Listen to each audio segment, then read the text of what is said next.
It's time for discussions. Welcome to the first episode of the Discussions podcast. We've got some really exciting guests coming up. I'm looking forward to showing you guys some incredible business stories. Just wanted to do a quick one today to introduce what this podcast is all about. And that is to talk to people about how they started their businesses, what challenges they faced then, what challenges they face now, and what they've learned along the way, with the hope that seeing how they overcame their issues can inspire you to follow any passions or follow any dreams you may have when it comes to starting, growing, or scaling your own business. So a little bit about me. My name's Campbell. I created the brand called Desk Clarity that trains professionals in Excel, PowerPoint, and Word. Over the last year, I've learned so much about digital marketing, about branding, about customer journey, about website development, about even logo design, for example. There's so much to learn when you start a business, and that is literally why I did it.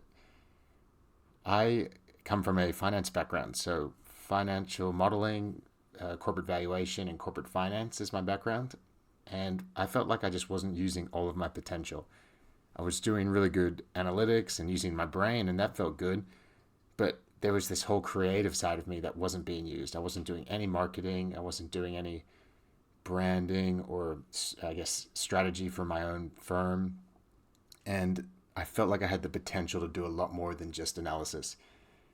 So I started thinking, how can I start a business, or what business could I launch at the moment? And a lot of people are in that situation, and what I did is followed an old trick that Brian Tracy recommends, and that works something a little bit like this. I could be saying it a little bit wrong, but it's basically creating a Venn diagram of what you could offer and then what you could charge for. What you could offer and then what you would enjoy offering.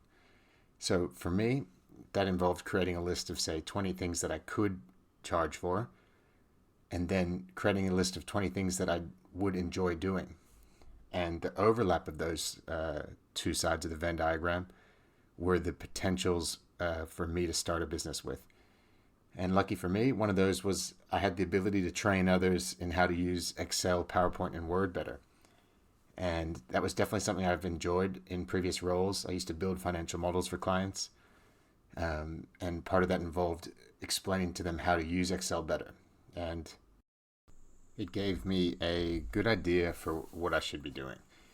And then I just developed that idea further and finally launched it, which is a very exciting process. Now, this is just one way to come up with how to start a business. There's plenty. I like to think of the most simple one being take your current role and do it for yourself. I have a theory that's ready to be proven wrong, that any job can be taken into your own business. Even if you think of like a surgeon, for example, you think they're stuck in a hospital. No, they could just start their own private practice and start planning for that now. And my belief is that every role can be taken into a private practice if you do want to be a business owner. And it's up for you to decide how that is, whether that's teaching other people your skills, whether that's just doing the exact same thing but finding your own clients, or pivoting slightly and using your skills for another business under the same, I guess, trade or skill that you currently have. So that's me. This podcast is going to be all around a theme of starting a business, what sparked people's ideas, what challenges they faced early on, what challenges did they face once they were successful. And from those problems they faced, we're going to learn a lot. We're going to learn how to think like successful business owners so that our brainwaves start going in the right direction, and we start thinking about how we can start and grow our own businesses. So thanks for listening to the first episode, and we've got many more to come.